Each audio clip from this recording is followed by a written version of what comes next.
యోవేలు గ్రంథం 1వ అధ్యాయం 14వ వాక్యంలో ఒక మాట రాయబడి ఉంటుంది. నేను చదువుతాను. ఉపవాస దినమును ప్రతిష్ఠించుడి, వ్రత దినమును ఏర్పరచుడి. మరి ప్రతిష్ఠించిన ఈ ఉపవాస దినము రోజు మీరు ఏం చేయాలి అంటే, అక్కడ ఒక మాట ఉంటుంది చూడండి. యెహోవాను బతిమాలు కొనుటకై. జాగ్రత్తగా వినండి.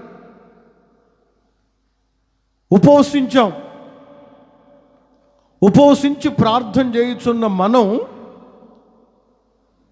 ఈ ఉపవాస ప్రార్థనను ప్రతిష్ఠించుకున్న మనం ఏం చేయాలి అంటే, యెహోవాను బతిమాలుకోవాలి, దేవుణ్ణి బతిమాలాలి. వారు చూడండి, యెహోవాను బతిమాలు కొనుటకై పెద్దలను దేశములో ఉన్న జనులందరినీ మీ దేవుడైన యెహోవా మందిరములో సమకూర్చుడి. ఇప్పుడు ఈ సంవత్సరాంతంలో మనం అందరం మందిరంలో సమకూర్చబడ్డాం, ఉపవాస దినాన్ని ప్రతిష్ఠించుకున్నాం.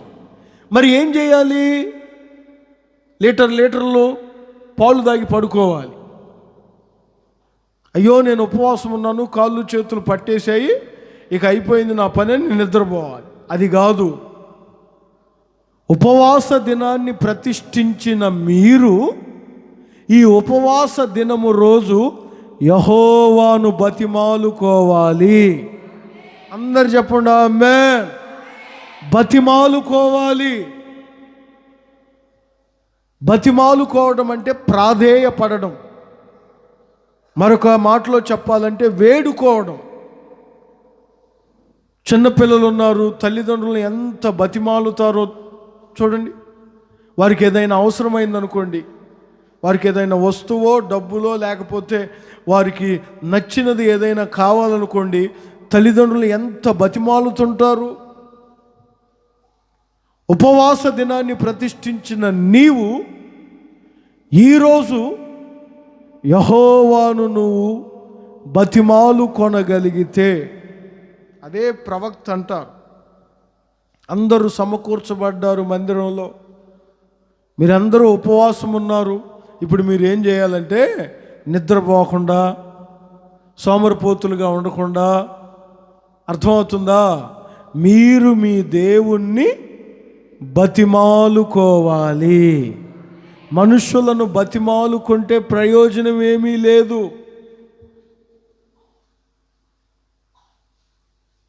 సొంత తమ్ముడు బతిమాలాడు, అన్నలారా కొంచెం నన్ను విడిపించండి, నేను మీ తమ్ముడినే కదా, నన్ను కొంచెం కాపాడండి అని ఎంతగానో ప్రాధేయపడ్డాడు యోసేపు. ఎంతగానో వేదన చెందాడు, వేడుకొన్నాడు, బతిమాలుకొన్నాడు తన అన్నలను. కానీ ఏమాత్రం తన అన్నలు కనికరించలేదు. ఒక పశువును అమ్మినట్లు అమ్మారు ఐగుప్తీయులకు.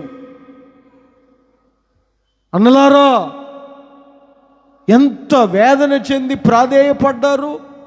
ఒకానొక సమయంలో ఒక అన్న తనతో ఉన్న వారందరితో ఇదే మాట చెప్తాడు. మన చిన్నోడు తమ్ముడు ఎంత బతిమాలాడు మనలను. ఆదికాండం 42వ అధ్యాయం 21వ వాక్యంలో ఉంటుంది. మీరు ఎవరైనా చదివితే ఆదికాండం 42వ అధ్యాయం 21వ వాక్యంలో రాయబడిన మాట అదే. చూడండి ఆ మాటను. ఆదికాండం 42వ అధ్యాయం 21వ వాక్యంలో,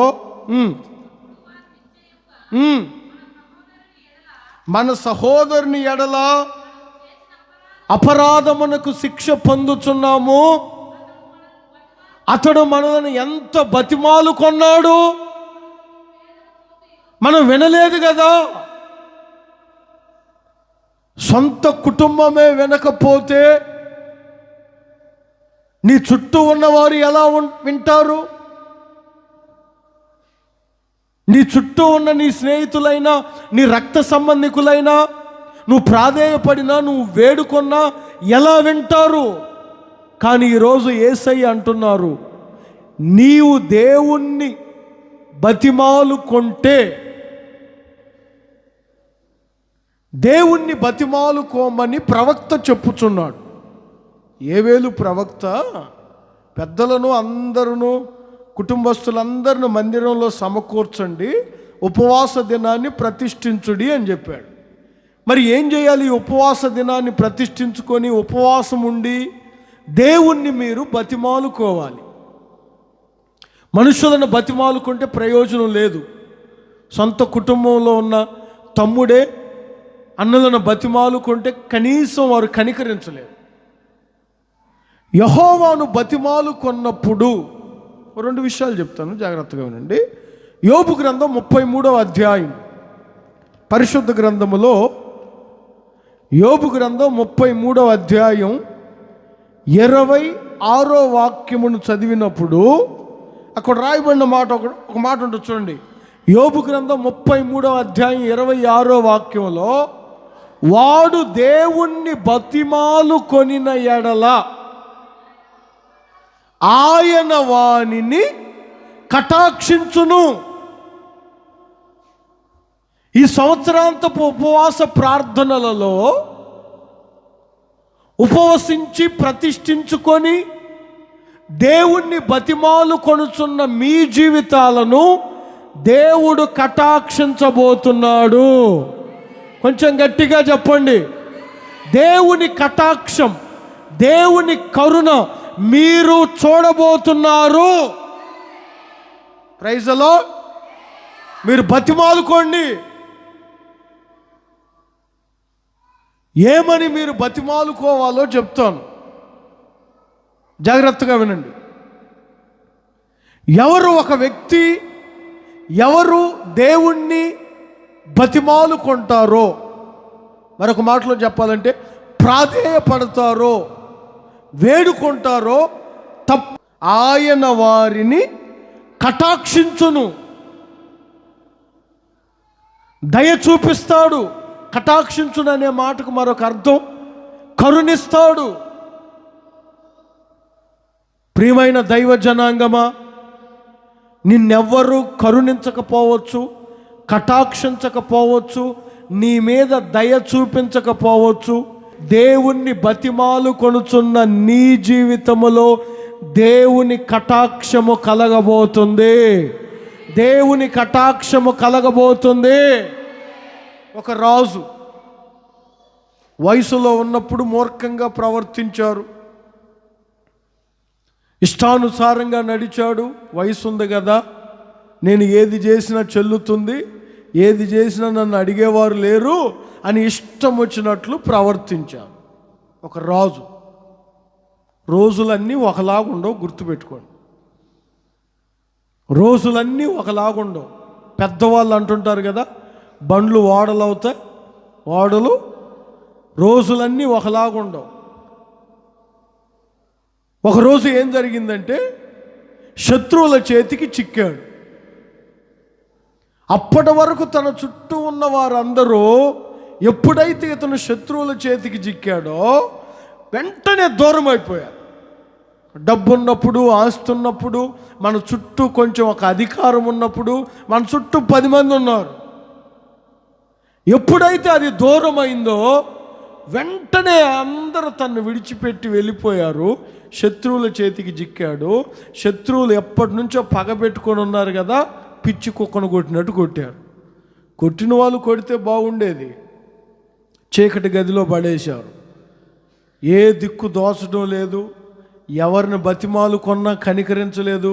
కొట్టేటప్పుడు అడిగుంటాడు, ప్రాధేయపడి ఉంటాడు, వేడుకొని ఉంటాడు, ఏ మాత్రం కనికరం చూపించలేదు. అర్థమవుతుందా? ఈడే రోజైనా కనికరం చూపెడితే కదా. ఆ క్షణములో తన తండ్రి అయిన దేవుడు, తన తండ్రి దేవుడు తనకు గుర్తొచ్చాడు. అవును, నా తండ్రి దేవుడు ఉన్నారు కదా, నా తండ్రి దేవునికి నేను మొరపెడితే కొంచెం నన్ను కనికరిస్తాడేమో కదా అనే ఆలోచన వచ్చి, అంత చీకటి గదిలో అంతగా బంధించబడిపోయినప్పుడు వాక్యం నేను చదువుతుంటే, దేవుడైన యెహోవాను బతిమాలు కొనడం ప్రారంభించాడు. మీరు దినవృత్తాంతముల 2వ గ్రంథం 33వ అధ్యాయం 12వ వాక్యమును గమనిస్తే మనష్షే అనే రాజు గురించి నేను ఇప్పటి వరకు మీతో చెప్పాను. ఆ 33వ అధ్యాయం 22వ వాక్యంలో రాయబడిన మాట చూడండి.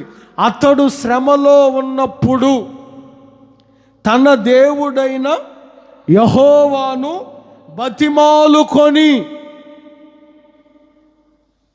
ఎప్పుడైతే దేవుణ్ణి బతిమాలుకొన్నాడో, దేవుణ్ణి ప్రాధేయపడ్డాడో, అయ్యా నన్ను కటాక్షించు, నన్ను కరుణించు, నా మీద దయ చూపించంటే మనిషిలాగా దేవుడు వ్యాజ్యమాడేవాడైతే కాదు. ఎప్పుడైనా మనం గమనించాలి, మనుషులైతే నువ్వు నాకు అప్పు ఇచ్చావా, నేను నీకు అప్పు ఇవ్వడానికి, నువ్వు నాతో మొన్న వచ్చావా, నేను నీతో రావడానికి, నువ్వు నాకు ఆకలైనప్పుడు అన్నం పెట్టావా, నేను నీతో పెట్టడానికి మనుషులు మాట్లాడతారు. దేవుడు అలా మాట్లాడు. ఎంత ఘోర పాపి అయినా వాడు శ్రమలో ఉన్నప్పుడు దేవుణ్ణి బతిమాలుకుంటే తప్పనిసరిగా దేవుడు వాడిని కటాక్షిస్తాడు, దేవుడు వాడిని కరుణిస్తాడు. నేను రాజును కదా అన్నీ నా దగ్గరకు వస్తాయి అని అనుకోలేదు మనష్షే. నేను రాజును కదా అన్నీ నా దగ్గరకు వస్తాయని అనుకోలేదు. ఆ శ్రమలో అతడు శ్రమలో ఉన్నప్పుడు తన దేవుడైన యెహోవాను బతిమాలుకొన్నాడు. ఎప్పుడైతే ఆయన బతిమాలుకొన్నాడో దేవుని కటాక్షం మనష్షే మీదకి వచ్చింది. మీరు చదువుకుంటూ వెళ్తే అతడు రాజ్యములోనికి దేవుడు అతనిని తిరిగి తీసుకొని వచ్చాడు. వీరు ఏది పోగొట్టుకున్నారో అది 2025 తిరిగి దేవుడు ఇవ్వబోతున్నాడు. తిరిగి దేవుడు ఇవ్వబోతున్నాడు. దేవుని కటాక్షం మీ మీద ఉన్నది, తిరిగి మీరు పొందుకోబోతున్నారు. పోగొట్టుకున్నాము, ఒక 2-3 మార్కుల్లో మిస్ అయిపోయింది, అది కోల్పోయాను, అది పోగొట్టుకున్నానని బాధపడుతున్నావేమో. దేవుణ్ణి బతిమాలు. ఉపవాసం ఉన్నావు, దేవుణ్ణి నీవు బతిమాలు, ఆయన కటాక్షం నీ మీదకి రాబోతుంది. నువ్వు ఏది అనుకున్నావు అది తిరిగి పొందుకోబోతున్నావు, తిరిగి స్వతంత్రించుకోబోతున్నావు. ఒకటి, ఆయన బతిమాలుకుంటే ఆయన కటాక్షం మన మీద ఉంటుంది. ఇంకొక మాటను చెప్తాను చూడండి. యోబు గ్రంథం 8వ అధ్యాయం, పరిశుద్ధ గ్రంథములో యోబు గ్రంథం 8వ అధ్యాయం 5-6 వాక్యములను మీరు చదివితే, యోబు గ్రంథం 8వ అధ్యాయం 5-6 వాక్య భాగంలో మీరు గమనించగలిగితే, జాగ్రత్తగా దేవుణ్ణి వెదికిన ఎడల, బతిమాలు కొనిన ఎడల, నేను ఒక మాట చెప్తాను చూడండి. నీవు దేవుణ్ణి బతిమాలు కొనిన ఎడల నిశ్చయముగా ఆయన నీయందు శ్రద్ధ నిలిపి నీ నీతికి తగినట్టుగా నీ నివాస స్థలములను వర్ధిల్లింపచేయును. ఆమేన్ అనరేంటి రా బాబు, కొంచెం గట్టిగా. అసలు మన మీద ఎవరికి ఇంట్రెస్ట్ ఉంటుందండి బాబు, చెప్పండి? ఎవరికి ఇంట్రెస్ట్ ఉంటుంది మన మీద? మనం ఎంత ప్రేమించినా, మన చుట్టూ ఉన్నవారిని మనం ఎంత ప్రేమించినా, చిన్నగా ఒక సీరియస్ అయితే చాలు ఆ ప్రేమలన్నీ మర్చిపోతారు. ఎవరికి ఇంట్రెస్ట్ ఉంటుంది అసలు మన మీద? ఎవరు శ్రద్ధ చూపెడతారు మన మీద? ఎవరికైనా ఇంట్రెస్ట్ ఉంటుందా అసలు? ఏదైనా ఇంట్రెస్ట్ ఉందంటే నీ నుంచి ఏదైనా అవసరం ఉంటేనే, అర్థమవుతుందా? ఏదైనా ఇంట్రెస్ట్ ఉంటే. కానీ దేవుడు అలా కాదు. తప్పనిసరిగా నీవు ఆయన బతిమాలుకుంటే నీ మీద శ్రద్ధ నిలుపుతాడు. నేను ఇంగ్లీష్ బైబిల్లో చదివితే శ్రద్ధ అన్న చోట ఇంట్రెస్ట్ అని ఉన్నది. ఎవరు నీ మీద శ్రద్ధ చూపించడం లేదా? ఇదిగో ఈ సంవత్సరాంతపు ఉపవాస ప్రార్థనలో ఉపవాస దినాన్ని ప్రతిష్ఠించుకున్నావు. నువ్వు ఆయన్ని ఎంత బతిమాలుకుంటావో అంత నీ మీద శ్రద్ధ నిలుపుతాడు. అర్థమైన వారందరూ ఒక్కసారి హల్లెలూయా అని చెప్పండి. మీకు ఒక మాట చెప్తాను చూడండి. నెల నెల జీతం తీసుకుంటున్నాడు ఒకడు. అంత జీతం తీసుకునేవాడికి కూడా ఇంట్రెస్ట్ లేదు యోబు అంటే. అర్థమైందా? జీతం ఇస్తున్నాను కదరా, జీతం తీసుకున్న దానికన్నా కొంచెం నేను పిలిచినప్పుడు పలకరా అని అంటే, చూడండి మీరు యోబు గ్రంథంలో 19వ అధ్యాయంలో, యోబు గ్రంథం 19వ అధ్యాయంలో 16వ వాక్యంలో ఉంటుంది చూడండి. నేను వాడిని పిలవగా వాడేమి చెవిటోడైతే కాదు. అర్థమైందా? చెవిటోడు కాదు, కానీ చెవిటోడులాగా ప్రవర్తిస్తున్నాడు. ఎందుకంటే ఎవడికి ఉంటుంది శ్రద్ధ? అయ్యో నేను వాడికి ఆపదలో ఉంటే ఒక 5,000 ఇచ్చాను, ఇప్పుడు కొంచెం నేను ఆపదలో ఉన్నాను, కొంచెం నాకు ఇంట్రెస్ట్, నా మీద ఇంట్రెస్ట్ పెట్టరా, అప్పుడంటే అవసరం రా బాబు. ఇప్పుడేముంది?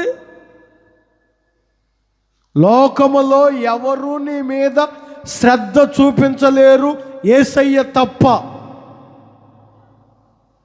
పనివాడిని నేను పిలిస్తే వాడేం ఏంటి, నేను జీతం ఇస్తే తిని బ్రతికేవాడు. అదే యోబు ఉద్దేశం. నేను నెల జీతం ఇస్తే తిని ఇండ్లు గడుపుకునేవాడు కూడా, వాడిని కూడా నేను బతిమాలవలసి వచ్చను. అయినా వాడు నా మీద ఇంట్రెస్ట్ చూపించట్లా. ఎవరికి ఉంటుంది నీ మీద ఇంట్రెస్ట్? యేసయ్యకు తప్ప మన మీద ఎవ్వరికి ఇంట్రెస్ట్ ఉండదు. ఆయన మాత్రమే నీ మీద శ్రద్ధ నిలుపుతాడు. కొంచెం గట్టిగా, ఇంకొంచెం గట్టిగా. ఈ సంవత్సరపు ముగింపులో నువ్వు దేవుణ్ణి బతిమాలుకో. నువ్వు ఎంత దేవుణ్ణి బతిమాలుకుంటావో అంత శ్రద్ధను దేవుడు నీ మీద పెట్టబోతున్నాడు. శ్రద్ధ పెట్టడమే కాదురా బాబు, ఆయన నీ మీద శ్రద్ధ పెట్టాడంటే నీ నివాస స్థలములన్నీ వర్ధిల్లింపజేయబోతున్నాడు. ఆయన్ని బతిమాలుకొని ఈయన్ని బతిమాలుకొని ఈయన్ని బతిమలాడుకొని, అయ్యా అది చేయి, ఇది చేయి, ఇది చేయి, ఇది చేయి, ఇది చేయి. ఎందుకు? ఉపవాసం ఉన్నావు, ఉపవాస దినాన్ని ప్రతిష్ఠించుకున్నావు. ఇప్పుడు నువ్వు చేయవలసిన పని ఏమిటంటే యెహోవాను బతిమాలుకో, ప్రాధేయపడు, వేడుకో. ఆయన నీ యందు శ్రద్ధ నిలపబోతున్నాడు. ఆయన నిన్ను కటాక్షించబోతున్నాడు. 2 విషయాలు చెప్పాను. దేవుణ్ణి బతిమాలుకుంటే మన జీవితంలో జరిగేది ఏంటంటే 2. 1, దేవుడు మనలను కటాక్షిస్తాడు. అదే కదా మొట్టమొదటి మీరు చదువుకుంది, ఆయన వాణిని కటాక్షించండి. దేవుని కటాక్షం మీరు పొందుకోబోతున్నారు ఆయన బతిమాలుకుంటే. 2వదిగా దేవుడు నీ యందు శ్రద్ధ నిలుపుతాడు. నీ మీద కొంచెం ఇంట్రెస్ట్ పెడతాడు. ఆయన నీ మీద కొంచెం ఇంట్రెస్ట్ పెట్టాడంటే నువ్వు వర్ధిల్లుతావు. గుర్తుపెట్టుకోండి, ఆయన నీ మీద శ్రద్ధ పెట్టాడంటే నీ నీతికి తగినట్లు నీ నివాస స్థలములను వర్ధిల్లింపజేస్తాడు. సరే, దేవుణ్ణి బతిమాలుకోవాలి అని చెప్పాను. బతిమాలుకుంటే కటాక్షం చూపెడతాడు, మరొకటి శ్రద్ధ నిలుపుతాడు అని చెప్పాను. ఇప్పుడు ఏమని ఆయన్ని బతిమాలుకోవాలి?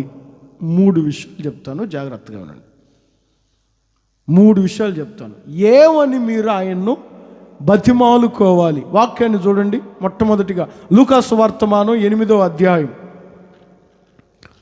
పరిశుద్ధ గ్రంథములో లూకా సువార్తమానం 8వ అధ్యాయం. బైబిల్ గ్రంథాన్ని తెరచి అందరూ గమనించండి. లూకా సువార్తమానం 8వ అధ్యాయం. ఏమని మీరు బతిమాలుకోవాలి? ఒక 3 విషయాలు చెప్తాను, ముగిస్తాను. 42వ వాక్యం, లూకా సువార్త 8వ అధ్యాయం 42వ వాక్యములో, ఇంచుమించు 12 ఏండ్ల ఈడుగల తన యొక్కతే కుమార్తె చావ సిద్ధముగా ఉన్నది గనుక, నేను చెప్పే మాటను అండర్లైన్ చేసి పెట్టుకోండి, తన ఇంటికి రమ్మని ఆయనను బతిమాలుకొనెను. ఏమని మీరు ఈ సంవత్సరం బతిమాలుకోవాలంటే, యేసయ్య రాబోతున్న కాలములో నీవు నా ఇంటిలో అడుగు పెట్టాలి. కొంచెం గట్టిగా చెప్పండి. ఇప్పుడు ఈ సంవత్సరాంతంలో మీ ప్రార్థన అయ్యో నా పిల్లలు, అయ్యో నా భర్త, అయ్యో అనుకోదు. యేసయ్యా నీవు నా ఇంట అడుగు పెట్టాలి. ఆమె బతిమాలుతుంది యేసయ్యను, నీవు నా ఇంటికి రా, నా ఇంట్లో నీ పాదం మోపు, నీవు నా ఇంటికి రావాలి. ఎంతమంది ఇలా బతిమాలుతున్నారు దేవుణ్ణి? ఈ సంవత్సరాంతంలో మీరు బతిమాలండి, దేవా నీ పాదం నా ఇంట్లో పెట్టండి, నీవు నా ఇంటికి రా, నా ఇంట్లో నీ అడుగు పెట్టాలి అని నీవు బతిమాలు. ఎందుకు ఆయన కటాక్షం చూపించడు? ఎందుకు ఆయన శ్రద్ధ నిలపడు? అర్థమవుతుందా? ఈరోజున చాలామంది ఈ ప్రార్థనలు ఉండవు. యేసన్న గారు చెప్తుంటే విన్నాను నేను ఒక ప్రార్థన, పాత విశ్వాసులు వినే ఉంటారు. ఒక ఆమె సినిమాకి వెళ్ళే ముందు ప్రార్థన చేస్తుందట, యేసయ్య నేను సినిమాకి వెళ్తున్నాను, నాకన్నా ముందు మీరు వెళ్ళండి, బుకింగ్లో క్లియర్గా ఉండాలి, నేను వెళ్ళే టైంకి ఎవరు టికెట్లు తీసుకోకూడదు, అదంతా క్లియర్ చేయండి, అదంతా క్లియర్ చేయండి.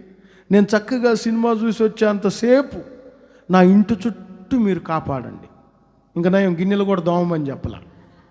చెప్తారు కొంతమంది, గిన్నెలు కూడా దోమి, అయ్యా బెడ్షీట్లు కూడా సరి చెయ్యి, కొంచెం వ్యాక్యూమ్ క్లీనర్ పెట్టి ఇల్లు కూడా ఊడు నాయన అని చెప్పలా. ఎట్లానో ఈ ప్రార్థనలు కాదు, ఇది కాదు. ఆమె చూడండి, యేసయ్యా నీవు నా ఇంటికి రావాలని ఆమె ఆయనను బతిమాలుచున్నది. ఏ దేవుడు రాకపోతే ఏమైంది? దేవుడు ఇంటికే రావాలా? అవును, ఇంటికే రావాలి. మీ ఇంట్లో దేవుడు అడుగు పెట్టాలి. ఎందుకు ఆయన మీ ఇంట్లో అడుగు పెట్టాలంటే, జక్కయ్య అనే ఒక వ్యక్తి ఇంట్లో దేవుడు అడుగు పెట్టారు. మీరు లూకాసు వార్త 19వ అధ్యాయం 5వ వాక్యం, 6వ వాక్యం, 7వ వాక్యం, 8వ వాక్యం, ఈ 4 వాక్య భాగములను మీరు గమనిస్తే ఆ ఇల్లు ఆశీర్వదించబడిన ఇల్లుగా మారిపోయింది. దేవుడు ఒక ఇంట్లో అడుగు పెడితే ఆ ఇల్లు ఆశీర్వదించబడుతుంది, ఆ వ్యక్తులు ఆశీర్వదించబడతారు, వారి పిల్లలు ఆశీర్వదించబడతారు, వారి కుటుంబాలు ఆశీర్వదించబడతాయి. ఈ సంవత్సరాంతపు ఉపవాస ప్రార్థనలో నీవు నా ఇంటికి రా అని నీవు ఆయనను బతిమాలు. తప్పనిసరిగా ఆయన మీ ఇంట్లో అడుగు పెట్టబోతున్నాడు. మీ ఇల్లు ఆశీర్వదించబడబోతుంది, మీ కుటుంబాలు ఆశీర్వదించబడబోతున్నాయి. నీ ఇల్లు, నీవు ఒక ఆశీర్వదించబడిన కుటుంబముగా మారబోతుంది. ఆయన అడుగు పెట్టాలి. అలా మీరు బతిమాలుకోండి, దేవా నువ్వు నా ఇంట్లో అడుగు పెట్టయ్యా. ఆమె చూడండి, ఆయన్ని ఇంటికి రమ్మని బతిమాలుతుంది. ఏమ్మా, ఆయన పాదములు మా ఇంట్లో పడాలి, యేసయ్య మా ఇంట్లోకి రావాలి. మీరు నేను ఇంకొక మాట చదివిస్తాను చూడండి. మార్కు సువార్తమానం 5వ అధ్యాయంలో ఆయన ఒక ప్రాంతంలో అడుగుపెట్టాడు. జక్కి ఇంట్లో అడుగుపెట్టాడు, ఆ ఇల్లు ఆశీర్వదించబడిపోయింది. ఆయన ఒక ప్రాంతంలో అడుగుపెట్టాడు, గెరాసీనుల ప్రాంతం అది. మార్కు సువార్త 5వ అధ్యాయం 1వ వాక్యంలో, వారా సముద్రమునకు అద్దరినున్న గెరాసీనుల దేశమునకు వచ్చిరి. ఆయన దోణి దిగగానే అపవిత్రాత్మలు బట్టినవాడు ఒకడు సమాధిలో నుంచి వచ్చి ఆయనకి ఎదురుపడ్డాడు. ఎప్పుడైతే ఆయన అడుగు ఆ ప్రాంతంలో పడిందో అక్కడున్న అపవిత్రాత్మలన్నీ తొలగిపోయాయి. కొంచెం గట్టిగా చెప్పండి, ఇంకొంచెం గట్టిగా చెప్పండి. మీరు అనుకోవచ్చు, పాస్టర్ గారు మా ఇంట్లో ఏ దయ్యాలు ఉన్నాయిలే అని. ఆయన అడుగు పెడితే అపవిత్రాత్మలన్నీ తొలగిపోయి, ఈ సంవత్సరాంతములో ఆయన ఇంటికి రమ్మని బతిమాలండి. ఆయన మీ ఇంట్లో అడుగు పెట్టబోతున్నాడు, మీ ఇల్లు ఆశీర్వదించబడబోతుంది. ఆయన మీ ఇంట్లో అడుగు పెట్టబోతున్నాడు. మీ కుటుంబంలో మిమ్మల్ని ఇబ్బంది పెట్టుచున్న ప్రతి అపవిత్రత యేసు నామములో తొలగిపోవునుగాక, తొలగిపోవునుగాక. అర్థమైందా? అందుకే కీర్తనకారుడు అంటాడు, నిర్దోష మార్గమున వివేకముతో ప్రవర్తిస్తాను, నీవు నా ఇంటికి ఎప్పుడు వచ్చేదవు. దావీదు కోరికది, నా ఇంట్లో అడుగుపెట్టు. ఆమె బతిలాడుతుంది, యేసయ్యా నా ఇంట్లో అడుగు పెట్టండి. ఈ సంవత్సరాంతంలో నువ్వు ఏమని బతిమాలుకోవాలో తెలుసా? మొట్టమొదటిగా మా ఇంటికి రండి అని నీవు బతిమాలుకోవాలి, ప్రాధేయపడాలి, దేవుణ్ణి వేడుకోవాలి. నీవు అలా బతిమాలుకుంటే నిశ్చయముగా ఆయన శ్రద్ధ నీ మీద నిలపబోతున్నాడు, నిన్ను కటాక్షించబోతున్నాడు. మరొక విషయాన్ని చెప్తాను, ఏమని బతిమాలుకోవాలో మరొక విషయాన్ని చెప్తాను. పరిశుద్ధ గ్రంథములో మీరు గమనించండి, మార్కు సువార్త 5వ అధ్యాయం 23వ వాక్యం. మార్కు సువార్తమానం 5వ అధ్యాయం 23వ వాక్యములో, నా చిన్న కుమార్తె చావనై ఉన్నది, బ్రతుకున్నట్లు నీ చేతులొంచవలెను అని ఆయనను బతిమాలు కొనగా. జాగ్రత్తగా, నేను క్లియర్గా మీకు అర్థమయ్యేటట్లు ఒక్కొక్కటి వివరిస్తున్నాను, జాగ్రత్తగా వినండి.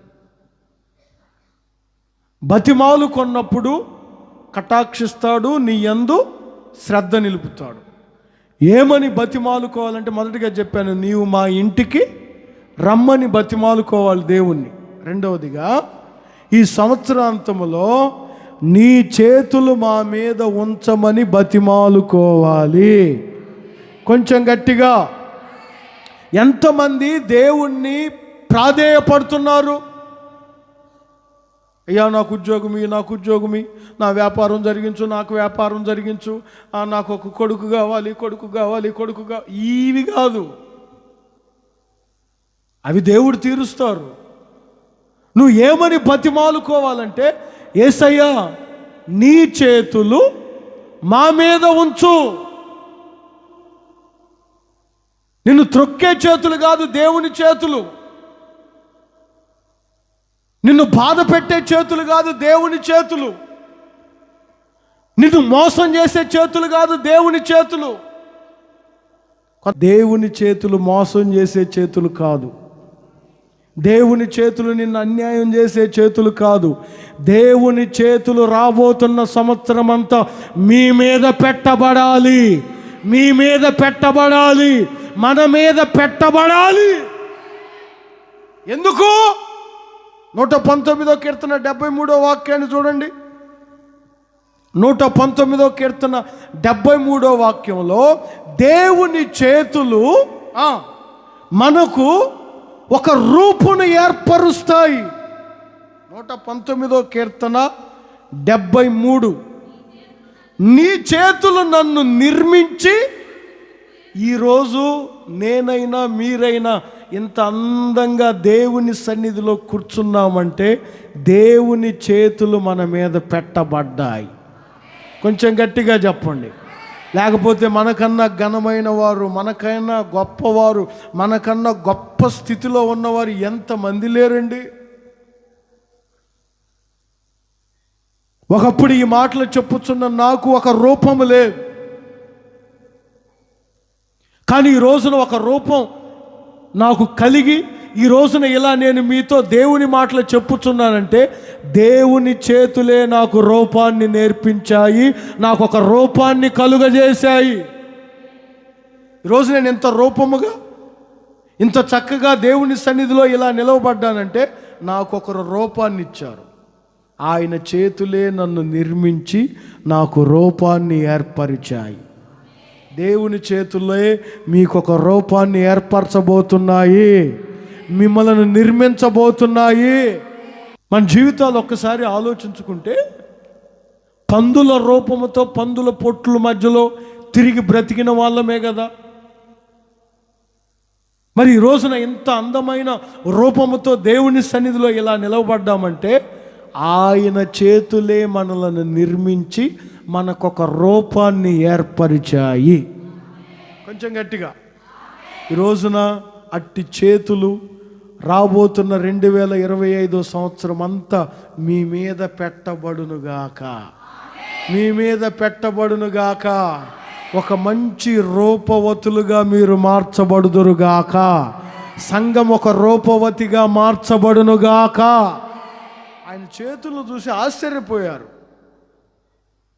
యూదా ప్రజలు, ధర్మశాస్త్రోపదేశకులు. మార్కు సువార్త 6వ అధ్యాయం చూడండి ఒకసారి. మార్కు సువార్త 6వ అధ్యాయంలో ఆయన చేతులను చూసి షాక్ అయిపోయారు. 2వ వాక్యం చూడండి. విశ్రాంతి దినం వచ్చినప్పుడు ఆయన సమాజ మందిరంలో బోధింపనారంభించును. అనేకులు ఆయన బోధ విని ఆశ్చర్యపడి, ఈ సంగతులు ఇతనికి ఎక్కడి నుండి వచ్చును, ఇతనికి ఇవ్వండి జ్ఞానం ఎట్టిది, ఇతని చేతుల వలన ఇట్టి అద్భుతములు చేయబడుచున్నవి, ఇది ఏమి? షాక్ అయిపోతున్నారు. ఏంట్రా, ఆయన చెయ్యి పెట్టంలోనే ఒకడు రూపంగా మారిపోతున్నాడు,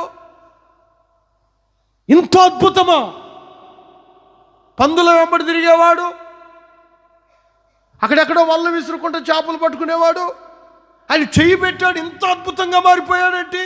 అసలు ఇతని చేతుల్లో ఇంత అద్భుతం. గుర్తుపెట్టుకోండి, అట్టి అద్భుతాలన్నీ మీరు ఆయన చేతులు మీ మీద ఉంచటం ద్వారా మీరు చూడబోతున్నారు.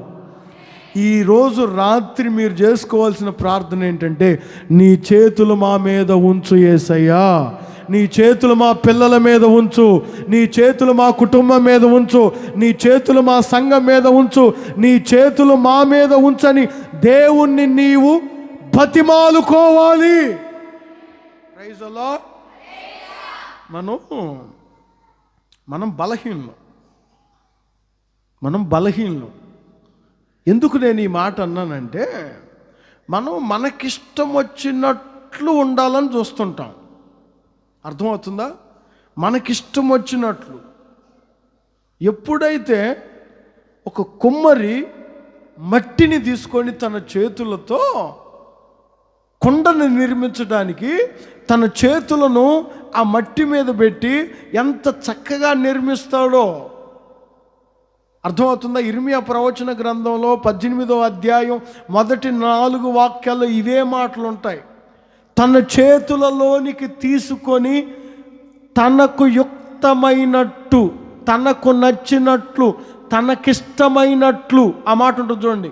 ఇర్మియా గ్రంథం 18వ అధ్యాయం, ఇర్మియా ప్రవచన గ్రంథం 18వ అధ్యాయం మొదటి 4 వాక్యాల్లో చివరి ఒక మాట ఉంటుంది చూడండి. ఇర్మియా ప్రవచన గ్రంథం, ఇదిగో, కుమ్మరి జిగట మంటితో చేయుచున్న కుండ వాని చేతిలో విడిపోగా ఆ జిగట మన్ను మరలా తీసుకొని, కుమ్మరి జిగట మన్ను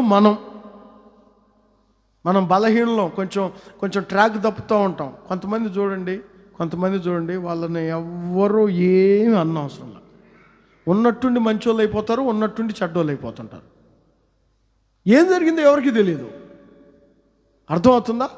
అక్కడ అదే చేతిలోకి తీసుకున్న వెంటనే విడిపోతున్నాడు. అదేంట్రా, ఇప్పుడు చేతిలోకి వచ్చావు కదా, ఆ కొంచెం పని ఉంది, బయటికి వెళ్ళి వస్తా. ఇలా కాదని ఆ కుమ్మరి మన్నును తీసుకొని, అక్కడ ఒక మాట ఉండదు, తనకు యుక్తమైనట్టు. ఈ మాటకు అర్థం ఏంటో తెలుసా? రాబోతున్న సంవత్సరం దేవుని చేతిలో మీరు ఉండబోతున్నారు. దేవుడు తనకిష్టమైనట్లు మిమ్మల్ని నిర్మించబోతున్నాడు. దేవుడు తను కోరుకున్నట్లు మిమ్మల్ని నిర్మించబోతున్నాడు. తను మీరు ఎలా ఉండాలనుకున్నారో అలాంటి, దేవుడు మిమ్మల్ని ఎలా ఉంచాలనుకున్నాడో అలానే నిర్మించబోతున్నాడు. ఆత్మ చెప్పుచున్న సంగతులు చెవిగలవాడు గ్రహించునుగాక. మా ఇంటికి రమ్ము అని బతిమాలుకోవాలి. రెండవదిగా, మీ చేతులు మా మీద ఉంచు అని బతిమాలుకోవాలి. ఎందుకు మీ ఇంటికి అంటే, నా ఇంటికి ఆయన వస్తే నేను ఆశీర్వదించబడతా, నా ఇంట్లో ఉన్న అపవిత్రాత్మలన్నీ తొలగిపోతాయి. చేతులు ఎందుకు ఉంచాలంటే, ఆయన చేతులు నాకు ఒక రూపాన్ని ఏర్పరిచాయి. ఆయన చేతులు ఆయనకు యుక్తమైనట్లు నన్ను నిర్మించాయి. చివరిగా మరొక మాటను చెప్పి నేను ముగిస్తాను, జాగ్రత్తగా వినండి. దినవృత్తాంతంలో మొదటి గ్రంథం దినవృత్తాంతముల మొదటి గ్రంథం 16వ అధ్యాయం చూడండి. అక్కడ ఒక మాట ఉంటుంది. దినవృత్తాంతముల మొదటి గ్రంథం 16వ అధ్యాయం 36వ వాక్యమును చదివినప్పుడు అక్కడ రాయబడిన మాట చూడండి. దేవా మా రక్షక. 35వ వాక్యం దినవృత్తాంతముల మొదటి గ్రంథం 16వ అధ్యాయం 35. నేను చదువుతాను చూడండి. దేవా మా రక్షక, మమ్మును రక్షించుము, మమ్మును చేర్చుకొనుము. మేము నీ పరిశుద్ధ నామమునకు కృతజ్ఞతాస్తుతులు చెల్లించున్నట్లు, నిన్ను స్తుతించుచు అతిశయించున్నట్లు. జాగ్రత్తగా వినండి ఈ మాట.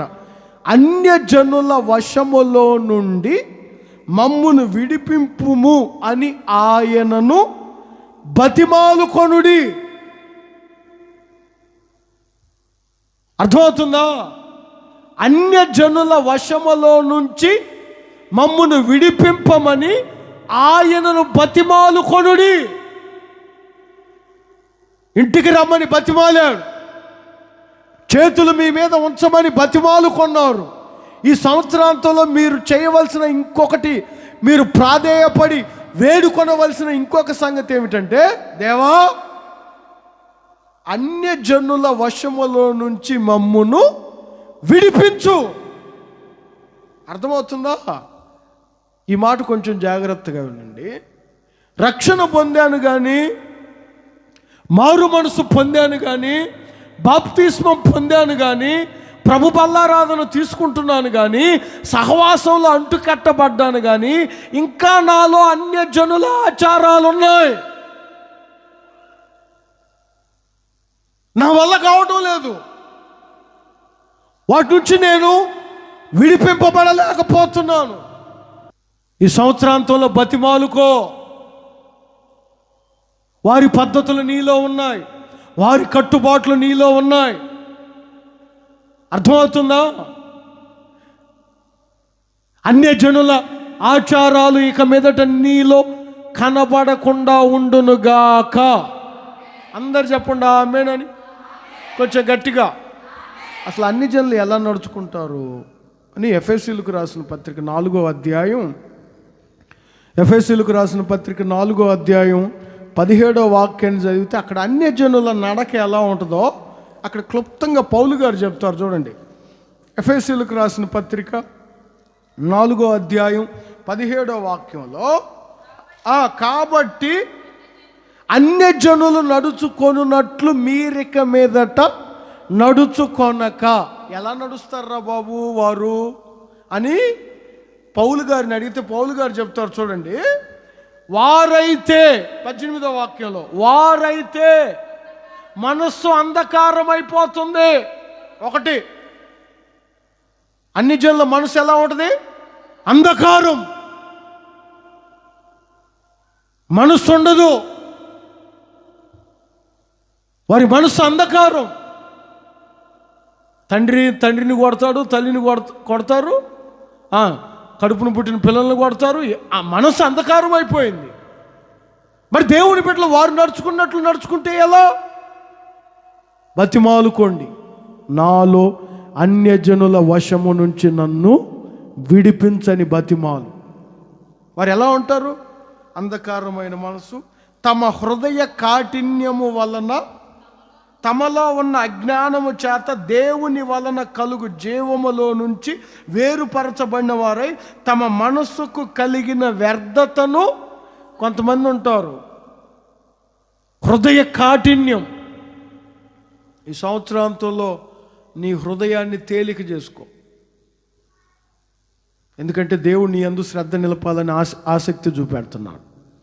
దేవుడు నిన్ను కటాక్షించాలని ఆసక్తి చూపెడుతున్నాడు. హృదయాన్ని బరువు చేసుకోమాకు, హృదయాన్ని కఠినం చేసుకోమాకు, హృదయాన్ని తేలికపరుచుకో. ఎవరితోనైనా విరోధంగా ఉంటే పలకరించు, వారితో మాట్లాడు. నీ హృదయాన్ని తేలిక చేసుకో. హృదయాన్ని ఎందుకు బరువు చేసుకుంటున్నావు? కఠినంగా ఎందుకుంటున్నావు? కఠినమైన మనసు ఉండకూడదు కదా. అన్యజనులు అలా ఉంటారు. నువ్వు దేవుని బిడ్డవు, నీ హృదయాన్ని ఎందుకు కఠినపరుచుకుంటున్నావు? అసలు దేవుడు రాతి గుండెను తీసివేసి మాంసపు గుండెనిచ్చాడు. కానీ ఇంకా కొంతమంది దేవుడిచ్చిన మాంసం గుండెని తీసేసుకొని రాయి గుండెని పెట్టుకున్నారు. అర్థమవుతుందా? ఆ హృదయ కాఠిన్యం ఈ సంవత్సరాంతంలో మీ నుంచి తొలగిపోవునుగాక. ఆమేన్ చెప్పండి ఇంకొంచెం గట్టిగా. మీ హృదయాన్ని ఎప్పుడు తేలికపరచుకోండి. హృదయాన్ని తేలికపరచుకోండి. బరువు చేసుకున్న కొలది బరువు పెరుగుతూనే ఉంటుంది. దాన్ని తగ్గించుకోండి. హృదయాన్ని తేలిక చేసుకోండి. మనసులో నెమ్మది ఉంటుంది. ఎంతమంది హృదయాన్ని కఠినపరుచుకొని సంఘానికి దూరం అయిపోయి, సేవకులకు దూరం అయిపోయి, కుటుంబాలకు దూరం అయిపోయి, రక్త సంబంధికులకు దూరం అయిపోయి, నా అనుకున్న వారు ఎవరు లేక నీ హృదయాన్ని ఎందుకు కఠినపరుచుకుంటున్నావు? అన్యజనుల నడకది. అట్టి నడక మనలో ఉండకుండా వారి వశములో నుంచి మనం విడుదల పొందేటట్లు ఆయన బతిమాలు. ఇంకోటి వారిలో ఉన్నది ఏంటంటే వారి మనసులో కలిగిన వ్యర్థత. వారి మనసుకు కలిగిన వ్యర్థత. మనసు ఏది చెప్తే అది. మరి దేవుని బిడ్డను నేను ఇది చేయొచ్చా, ఇది చేయకూడదా అని ఆలోచించడం. నేను ఇలా ఉండొచ్చా, ఇలా మాట్లాడొచ్చా, ఇలా ప్రవర్తించవచ్చా? దేవుని బిడ్డలారా, దేవుణ్ణి మనం బతిమాలు కొనవలసింది అన్యజనుల వశములో నుంచి సంవత్సరాంతంలో మనం విడిపింపబడుదుముగాక. హృదయాన్ని కఠినపరచుకోకూడదు, మనసు అంధకారంగా చేసుకోకూడదు, తర్వాత వ్యర్థతను అనుసరించకూడదు, వ్యర్థమైన వాడి జోలికి వెళ్ళకూడదు. దేవుని బిడ్డలో మనకంటూ మన దేవుడు పరిశుద్ధుడు. ఆయన పరిశుద్ధ రక్తములో మనం కడగబడిన వారు. వారి వశములో నుంచి పూర్తిగా మనం విడుదల పొందాలి. కొంచెం గట్టిగా చెప్పండి. 3 విషయాలు చెప్పాను. ఇప్పుడు మీరు ఏమని బతిమాలుకోవాలి చెప్పండి. మొదటిగా మా ఇంటికి రమ్మని బతిమాలుకోవాలి. రెండవదిగా మీ చేతులు మా మీద ఉంచమని బతిమాలుకోవాలి. మూడవదిగా అన్యజనుల వశములో నుంచి మమ్మను విడిపించమని బతిమాలుకోవాలి. మీరు అలా బతిమాలుకుంటే మొదటిగా చెప్పాను, ఆయన కటాక్షం నీ మీద ఉంటుంది. రెండవదిగా ఆయన నీ యందు శ్రద్ధ నిలుపుతాడు. ఈరోజు చెప్పబడినట్లు మనం దేవుణ్ణి బతిమాలుకోవాలి. కొంచెం గట్టిగా. ఆయన ఎవరు బతిమాలుకుంటారో వారికి ఆయన కటాక్షము కలుగును. వారి యందు ఆయన శ్రద్ధ నిలుపుతాడు. నా ఇంటికి రమ్మని బతిమాలు. నీ చేతులు నా మీద ఉంచని బతిమాలు. 2025 మంచి డిజైన్ నీకు ఇవ్వబోతున్నాడు దేవుడు. మంచి రూపాన్ని నీకు ఏర్పరచబోతున్నాడు. నీ రూపాన్ని చూసి అనేకులు ఆశ్చర్యపడబోతున్నారు. నిన్ను నిర్మించిన నిర్మాణాన్ని చూసి అనేకులు ఆశ్చర్యపడబోతున్నారు. అంత గొప్పగా దేవుడు నిన్ను నిర్మించునుగాక.